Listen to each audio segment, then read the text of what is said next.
bien dormi. Oui, oh.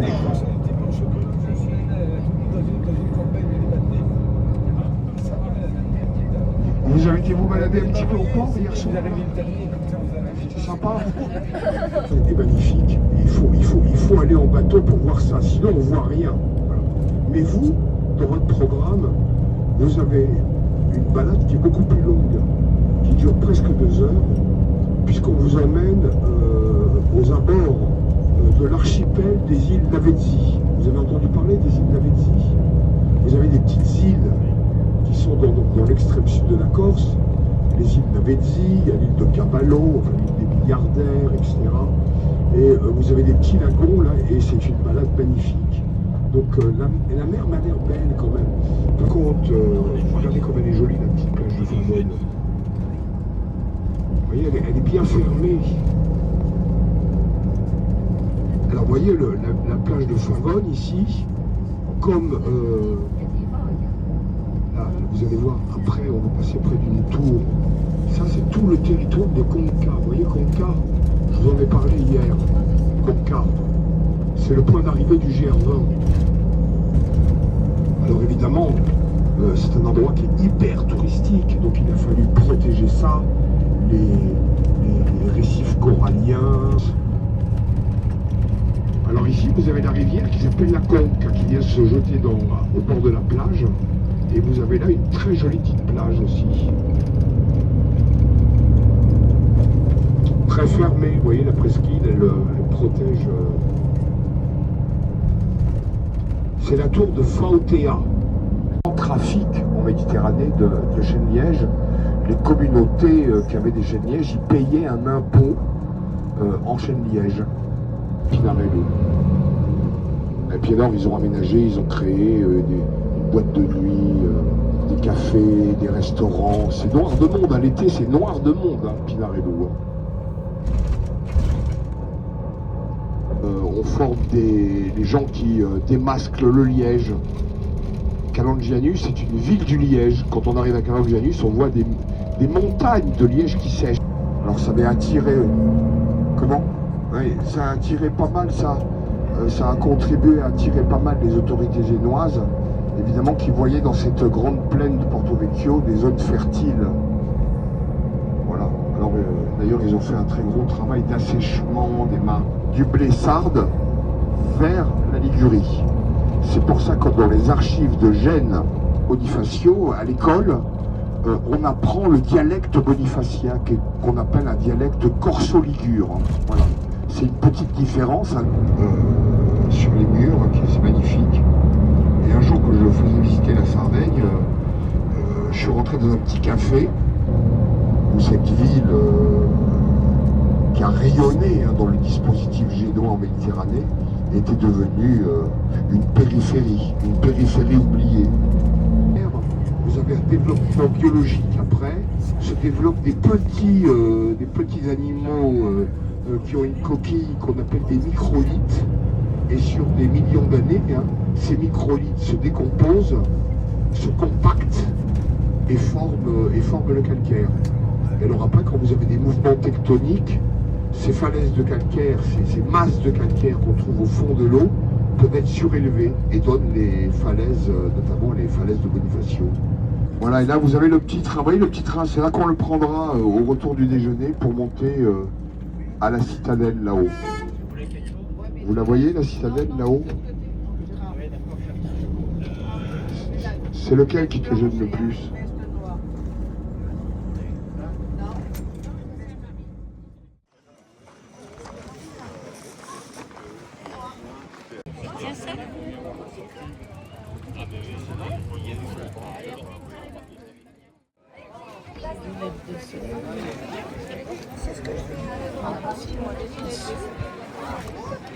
Moi j'ai le...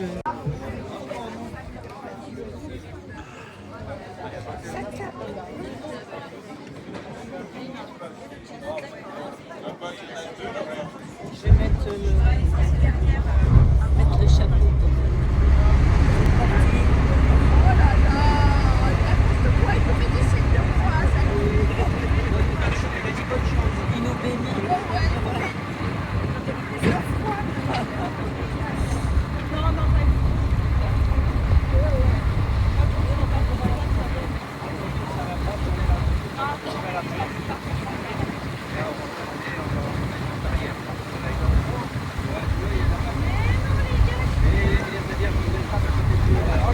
Messieurs, dames, bonjour et bienvenue à bord du Tina 7, ça va, tout le monde va bien? Bon, allez, nickel. Donc j'ai deux groupes, il y a un groupe qui va faire la balade et un autre groupe qu'on va déposer aux îles Lavetti. Donc pour le groupe de la balade, on commence cette balade dans le boulet. Ce boulet qui mesure 1000 marins, soit 1852 mètres, avec une profondeur de 3 mètres de là où nous sommes partis, pour atteindre 35 à la sortie du port, ce qui a fait l'un des plus longs et les plus abrités de Corse.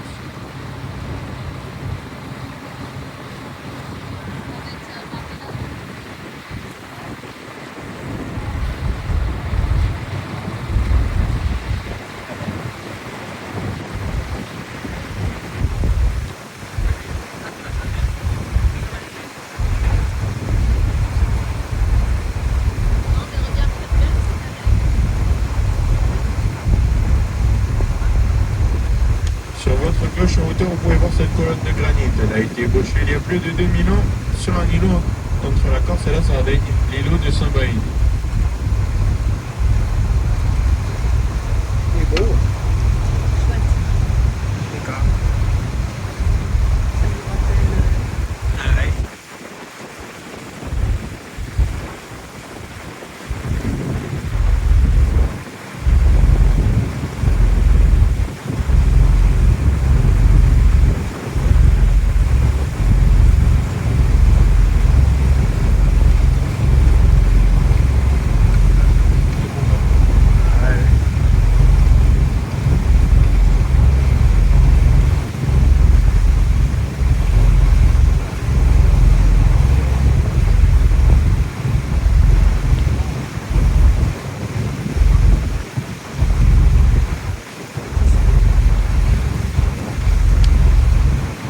Sur la bande gauche en hauteur, vous pouvez voir cette tour très de lait. C'est l'église Saint-Dominique. C'est la seule église de type gothique en Corse, ce qui veut dire qu'il n'y a pas de cloche à son sommet. Et à côté, cette statue, c'est le monument aux morts ramené de la ville de Saïda en Algérie en 1962 par la Légion étrangère.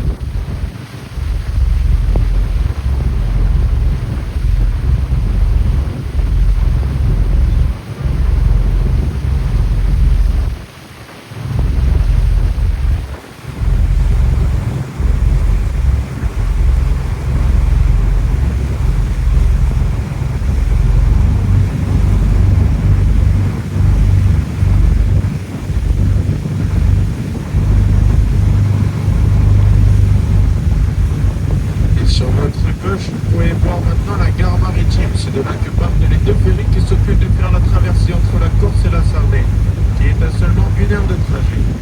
Et juste au-dessus, ce bâtiment avec les fenêtres de couleur, c'est la caserne Montleur. C'est là qu'il a séjourné la Légion étrangère de 1962 à 1983. Elle a ensuite été mutée à Calvi, Haute-Corse et à Nîmes, en France. Enfin, sur le continent.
gouvernail et alla se fracasser contre les rochers.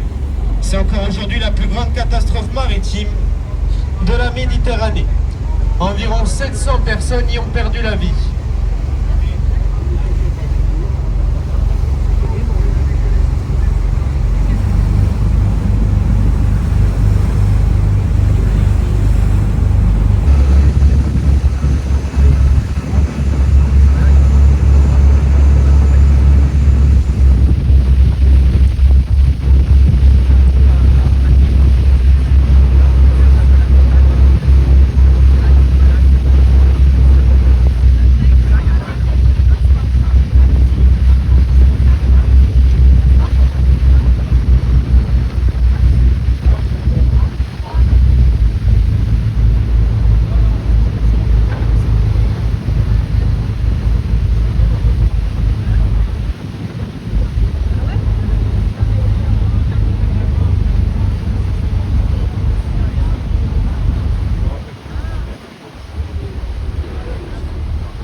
fait partie de la plus grande réserve naturelle de France, les Bouches de Bonifacio. Elle s'étend du port de Porto-Vecchio à l'est jusqu'au lion de Rocatine à l'ouest. Elle occupe une surface de près de 80 000 hectares. Et elle est classée depuis le 23 septembre 1999.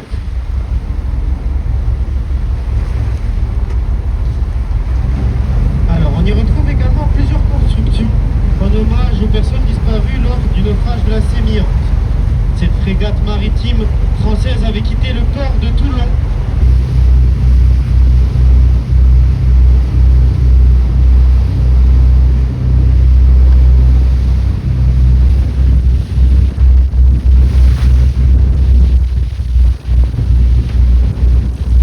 est classé monument historique depuis 1992.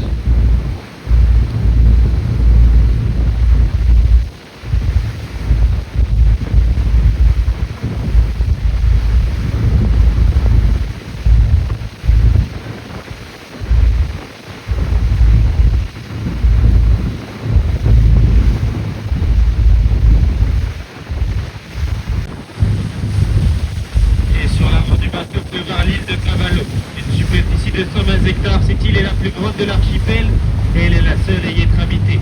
Elle est aménagée en site touristique de luxe tandis que les autres constitueront la réserve des îles Laveit. Alors on y trouve depuis lors sur l'île quelques restaurants, des commerces, un aérodrome ainsi que de nombreuses villas. Et aussi une boîte de striptease. C'est d'ailleurs ici qu'on a trouvé le second marin au début du mois. Il avait dépensé tout son salaire le mois dernier. Alors cette île aussi est connue sous la réserve des milliardaires en raison du nombre important de personnalités qui y vivent.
C'est ici que se trouvent les plus belles et les plus grandes maisons de toute l'île. Et on peut voir Pardon, excusez-moi. Et on peut voir sur votre gauche la première maison, c'est celle de la princesse Caroline de Monaco.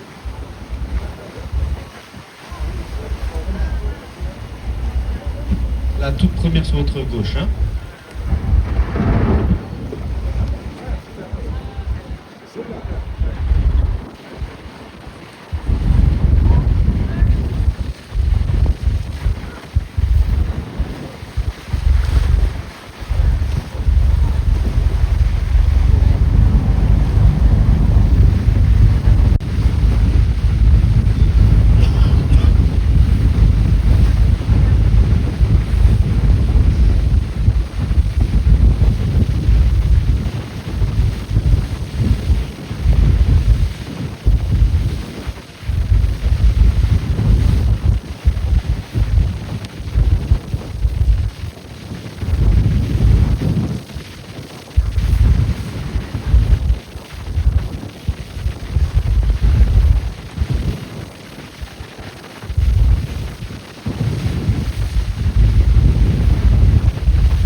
Alors, on arrive maintenant à la baie de Gréco. C'est ici que se trouve le réseau sous-marin en eau et en électricité qui sont alimentés depuis les côtes corses. Donc ici, il est strictement interdit d'y jeter l'ancre, hein.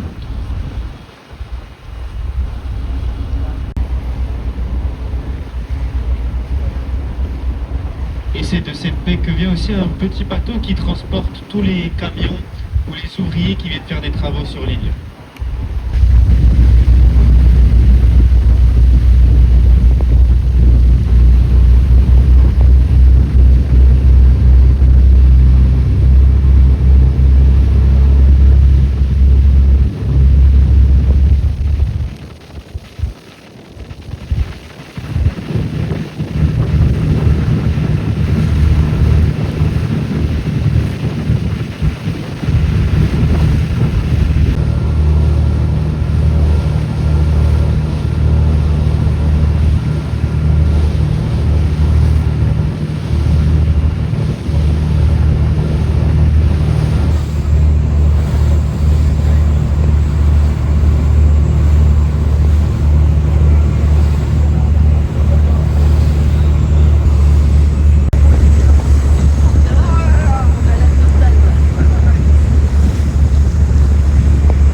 La baie de Plantarel est aussi surnommée la petite Caraïbe bonifacienne grâce à ses eaux turquoises.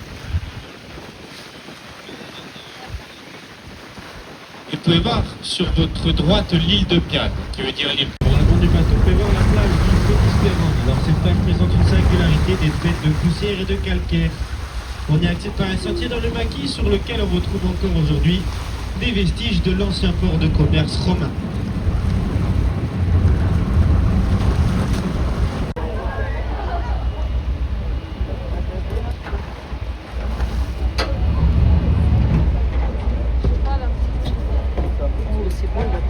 Ah ouais, c'est ce que 30 cm de profondeur. On peut donc s'y rendre à pied. Alors le banc de sable, normalement, vous pouvez voir sur l'avant droite du bateau.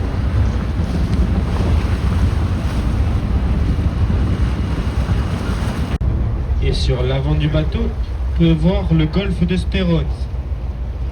Alors ce parcours est considéré comme l'un des plus beaux et les plus difficiles au monde. Le trou numéro 16, il présente une petite particularité, il propose de jouer par-dessus la mer.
Sur votre droite. Mais c'est ce rocher qui ressemble à un yacht en train de s'échouer.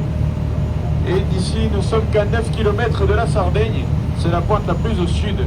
Et la Sardaigne, vous pouvez voir sur votre gauche les côtes. La Sardaigne qui est 3 fois plus grande, 3 fois plus peuplée, mais surtout 3 fois moins belle. Et sur votre droite, vous pouvez voir le phare de Pertuzat. C'est l'un des premiers à être construit sur l'île. Et l'un des plus puissants car il éclaire jusqu'à 50 km. Et juste en dessous, c'est la plage de Pertuzat. C'est l'une des plus belles plages de Bonifacio. La pointe Saint-Antoine.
Et sur votre droite en hauteur, vous pouvez voir le sémaphore de Pertouzane, qui sert à régulariser les entrées et les sorties en mer dans les Bouches de Bonifacio.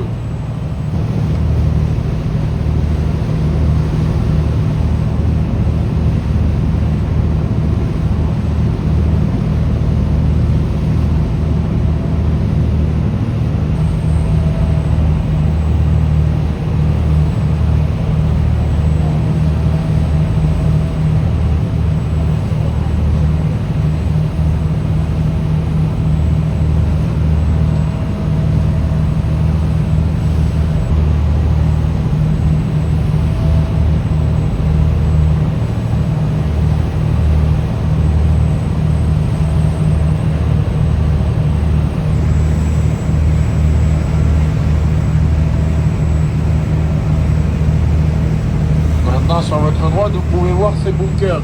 Ils abritaient un canon durant la Seconde Guerre mondiale. Et juste en dessous, c'est la plage des Trois Pointes, bien qu'elle n'ait pas de sable fin.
Nous arrivons maintenant devant le rocher le plus célèbre de Bonifacio, le grain de sable, ou appelé encore Soutio Gros, qui veut dire le gros doigt ou le pouce. Il n'est pas tombé de la falaise comme on pourrait le penser, mais il s'en est détaché dû à l'érosion marine. Il sert aujourd'hui de plongeoir à la jeunesse bonifacienne.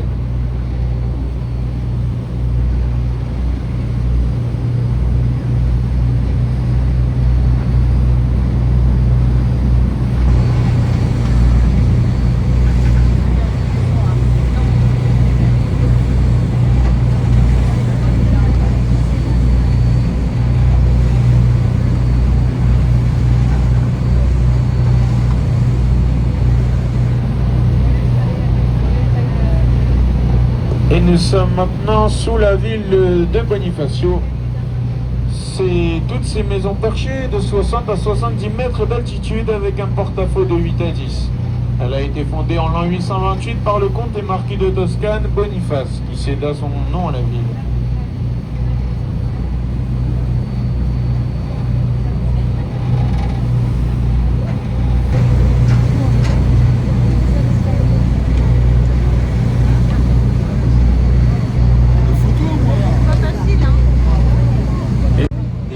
Construit en 1420 par les esclaves soldats du roi Alphonse V et compte 187 marches qui sont utilisées aujourd'hui à but touristique.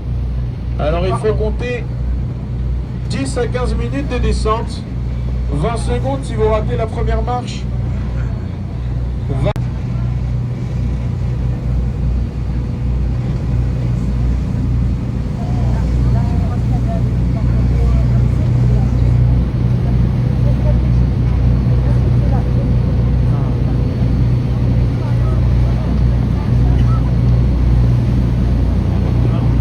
Vous pouvez voir à droite cette cavité avec un genre de grillage devant, qui est maintenant sur l'arrière droite. C'est le puits Saint-Barthélemy. Il a comme particularité de fournir de l'eau douce au niveau de la mer.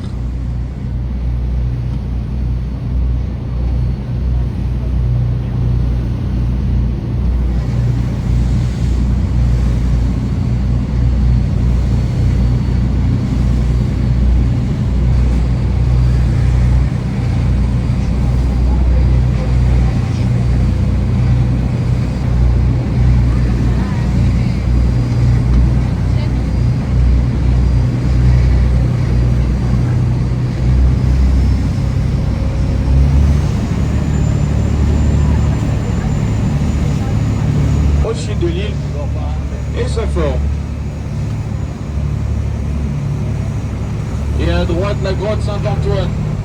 On l'a aussi appelée la grotte Napoléon, due à sa forme qui fait penser au chapeau de l'empereur.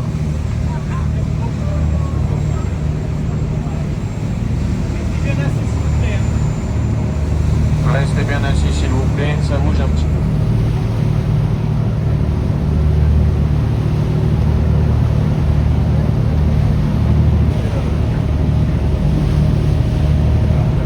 Sur votre droite maintenant vous pouvez voir le phare de la Madonnette. La Madonnette qui signifie la petite Madone, la petite Marie. Vous pouvez pédonner.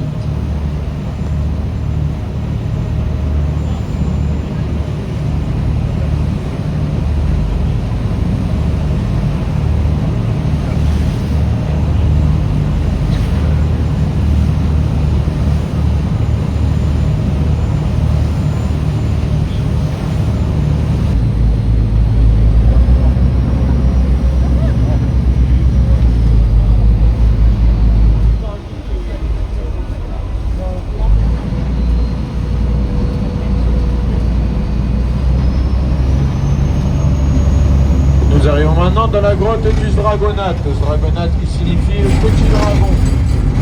Il a été appelé comme ça car autrefois une colonie de phoques moines vivait à l'intérieur et leur cri avec la résonance de la grotte faisait penser à celui.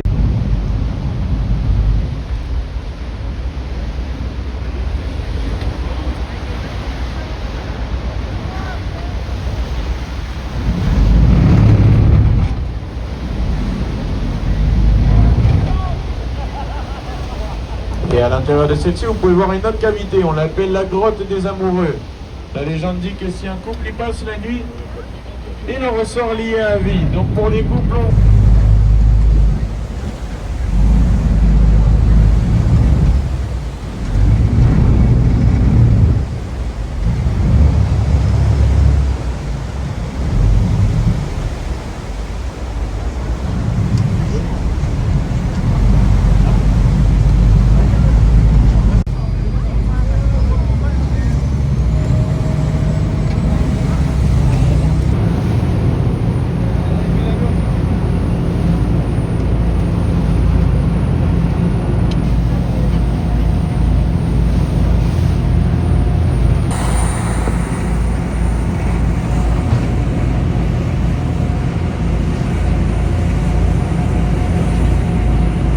messieurs, dames, mes collègues.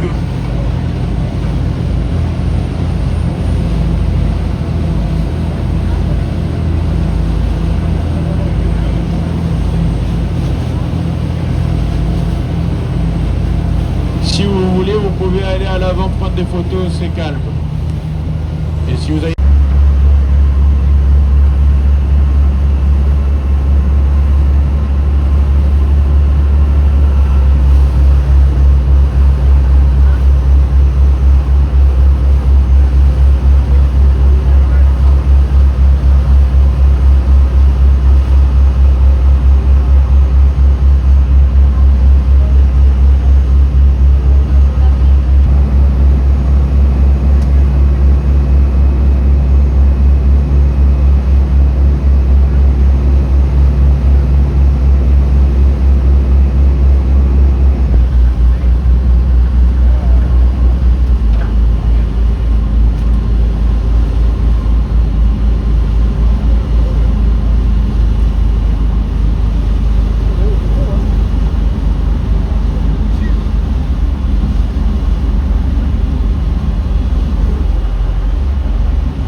On a longé les côtes un peu. Ouais, elle a fait le tour. Ouais, elle a fait le tour. C'est pas mal, hein. Ah, c'est bien. Ça se court, hein, quand même. Hein. Ah, ça se court. Ah, ouais. Pas mal. Mais ça va. Ah, ça va.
Et voilà, messieurs, dames, c'est là que s'achève notre balade un petit peu mouvementée. J'espère qu'elle vous aura plu quand même.